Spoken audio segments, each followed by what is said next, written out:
Hi there, I'm Kimberly, and I just turned 29.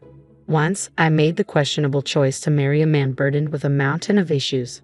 I was under the misguided impression that love could fix everything. I thought I could help him see his own worth. How wrong I was. While love is powerful, it's not a magic wand that can teach someone self-worth. Let's call my ex Joseph. He was consumed by the need to please his parents, not just the usual desire to make them proud, but an all-encompassing obsession that dictated his every move. It was as if his self-esteem was entirely dependent on their approval. As for his parents, whom I'll refer to as Mr. and Mrs. Ellis for anonymity, they were classic disengaged parents.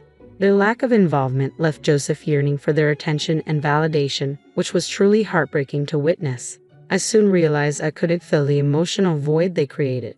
To make matters worse, Joseph had a terrible habit of draining our savings on extravagant gifts and vacations for them, expenses that were completely unnecessary. It felt like our money vanished directly into Mr. and Mrs. Ellis's pockets, amplifying my frustration. This reckless spending sparked constant arguments, leaving me feeling as though I was in a competition for Joseph's attention with his parents. It was exhausting and toxic for our marriage. Despite the chaos and ongoing disagreements, my feelings for Joseph remained steadfast. I hoped he would eventually break free from his parents' unrealistic expectations and find true happiness within himself. But it became painfully obvious that my love alone wasn't enough to pull him away from their harmful influence. Brace yourselves, the story takes a sharper turn. One day, Joseph approached me, his expression serious, hinting that he had something significant to share. Given our tumultuous history, I prepared for another conflict, unaware of the bombshell that was about to drop. "Kimberly, there's something important I need to discuss," he began, setting a grave tone. "What's going on?" I asked, already bracing for impact. "It's about my parents. They're retiring soon, and I've been thinking of surprising them with a luxury vacation. It'll be a pretty penny," he said, a mix of excitement and apprehension in his voice. "That sounds lovely, but as long as it comes from your personal savings." "I don't want to dip into our joint savings again," I replied, hoping to sidestep another financial argument. "I don't have enough on my own. I was hoping to use some of our savings," Joseph admitted, looking hopeful yet anxious. "Joseph, if it's beyond what we can comfortably afford, maybe we should reconsider," I suggested gently, trying to ground him in reality. But he quickly lost his cool. "You just don't get it, Kimberly. I love my parents. I want to do something extraordinary for them. Love isn't about counting every penny, it's about grand gestures," he argued passionately.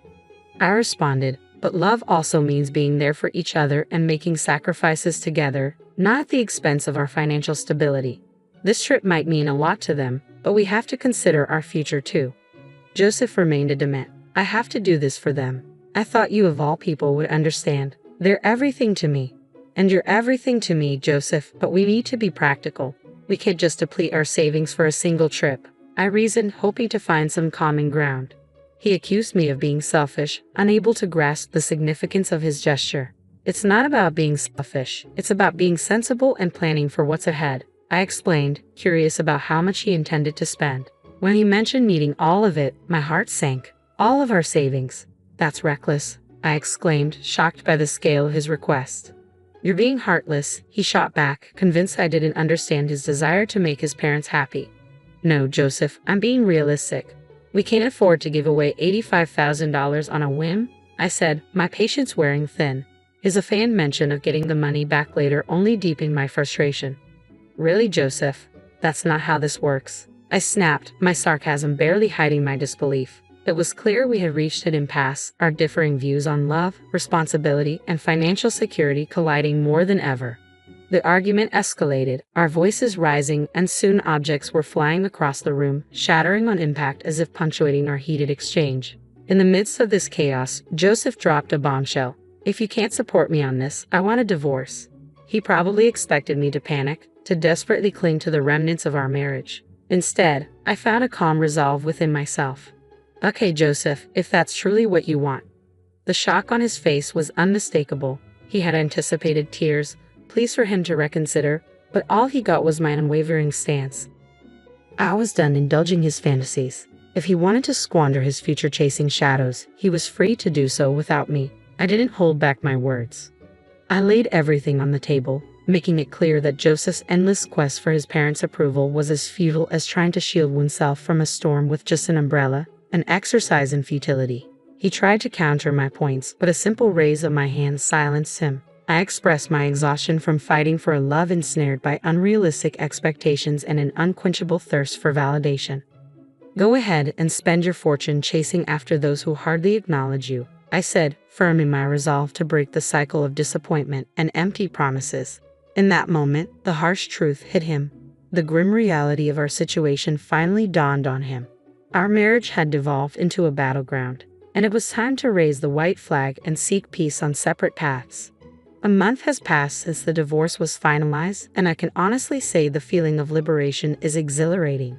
Gone are the days of grappling with endless disputes over finances or yearning for validation that was never ours to claim. Now, I breathe freely, unburdened by the weight of his doubts that once cast shadows over my days. The sun seems to shine a little brighter with each new morning. True, Joseph has made attempts to re-enter my life, cloaked in concern and questions about my well-being. But I see through his facade. There's no way I would fall for his ploys again. As the saying goes, fool me once, shame on you. Fool me twice, shame on me. I resolutely turned away from his efforts to reignite any spark that once existed between us.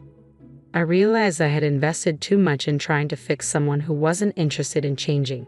It was time to focus on my own growth and happiness. Rebuilding my life wasn't easy. Splitting our shared assets and adjusting to a new financial reality demanded patience and resilience.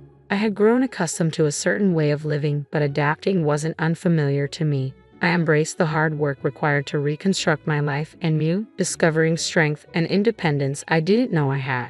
I hadn't realized what was within me until I rekindled old friendships, dove back into hobbies I had set aside, and discovered new interests. The world suddenly felt vast and full of possibilities, and I was eager to make the most of this fresh start. Of course, there were moments filled with self-doubt and solitude, and adjusting to a new budget was a challenge.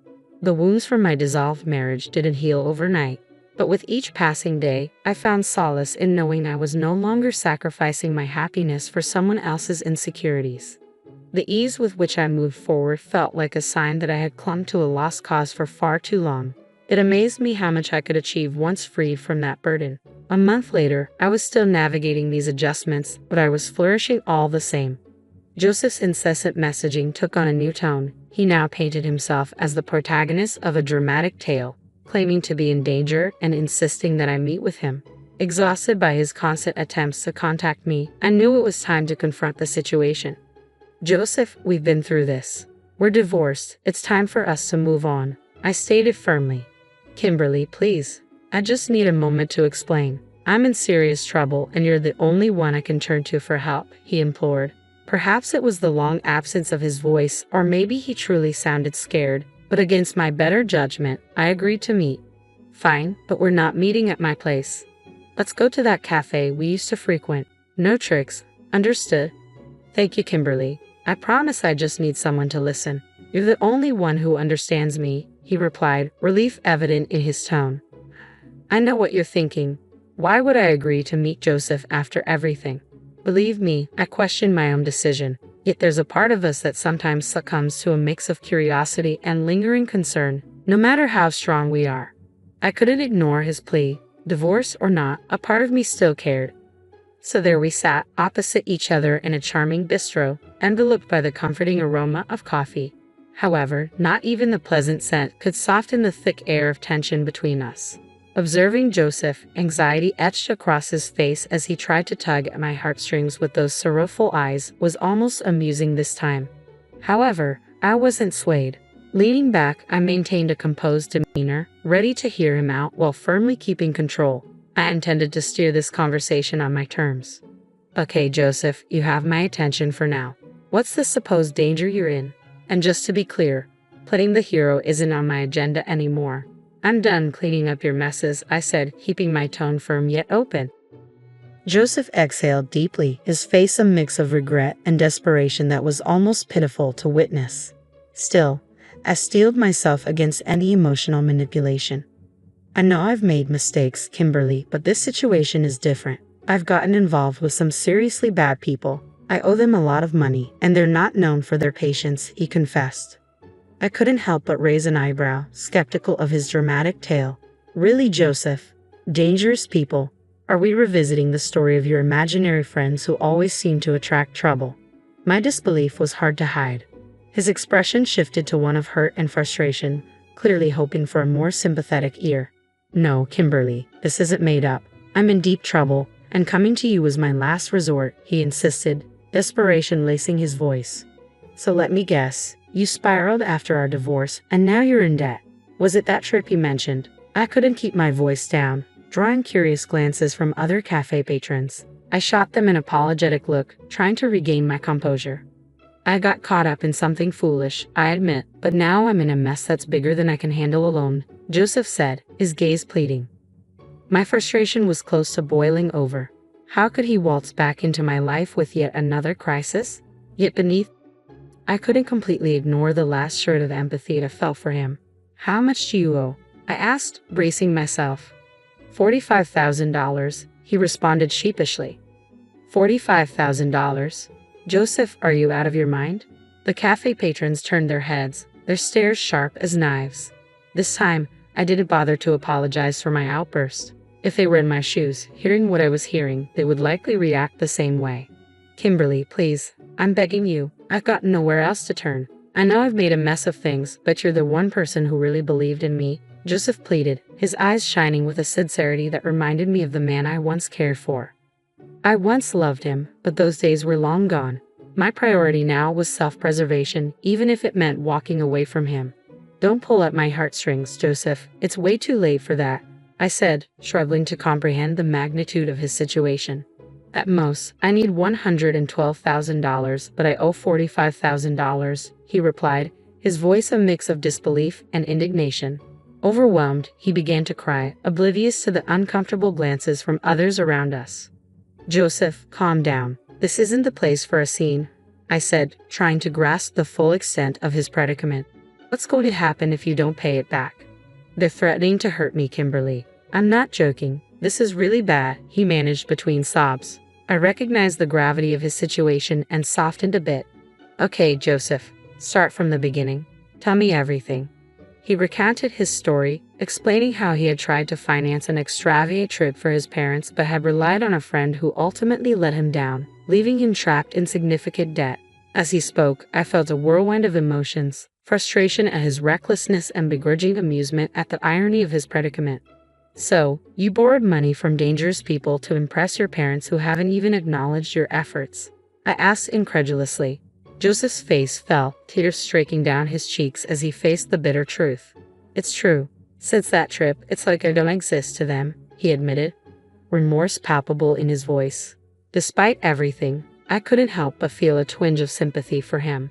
This was a harsh dose of reality for Joseph, forcing him to confront the consequences of his decisions. Yes, I know the last thing you want to hear is I told you so, but you did bring this upon yourself. I warned you this wasn't a smart move. Worse yet, you chose to divorce me over it. And now look where you are. Sought their approval, invested everything into their wishes, only to be met with silence. It's a tough lesson, but it's one you needed to learn. My words were heavy with concern and resignation. This situation was a difficult reality for both of us. Joseph had pinned his self-worth on people who couldn't appreciate his sacrifices, and I had to accept that I couldn't shield him from his own choices any longer. As we sat in silence, the weight of our past, filled with broken promises and dreams, pressed down on us. At that moment, I realized it was time to let go completely. No more second chances. Joseph needed to confront the repercussions of his actions on his own, and I had to pursue my happiness elsewhere. I do hope you find a way out of this, Joseph, I said, my voice tinged with a finality that surprised even me. You're not going to help? Joseph looked at me in disbelief. What the heck? No, Joseph, I can't help you. Why not? He pressed. Because I don't have the resources to bail you out. And even if I did, taking a loan and spend a lifetime repaying is out of the question. I can't afford to be as careless as you've been, I explained, my resolve firm. Come on, Kimberly, please. I'm begging you, he persisted, his desperation clear. Expecting me to solve this for you, especially with how you're acting, is unrealistic, I said, my patience wearing thin. Yeah, I did expect that. You're my ex-wife, not my enemy, he replied, still clinging to a sliver of hope. But it was clear our paths had diverged too far. My journey was about finding peace and joy independent of the chaos that surrounded him. And that's exactly the problem, Joseph. You assume I'll always be around to pick up the pieces because that's what I've always done. I was your wife. It was natural for me to help you out of your troubles. But I can and shouldn't keep doing that. It's not my job or my responsibility. After everything, I don't owe you anything, especially considering how our hard-earned money was wasted on your toxic parents. It's because I love them, Joseph said. But I love myself too, I replied.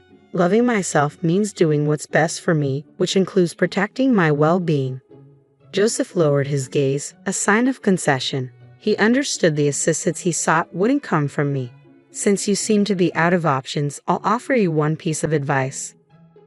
Move somewhere far away where they can't reach you. If that's not something you can manage, then I'm not sure what more you expect from me. He sat there silent, his demeanor shifting to irritation, seemingly upset by my firm stance on not rescuing him this time. It's time for us to go our separate ways, Joseph. I can't allow myself to be pulled back into the turmoil of your life. We both deserve to find our peace, I said, hoping you'd understand. If you wished me well, you'd help, he retorted. Goodbye, Joseph. I'm changing my number, I declared, standing up to leave.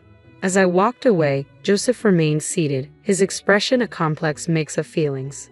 It was a difficult yet essential step for the sake of my happiness and self-respect.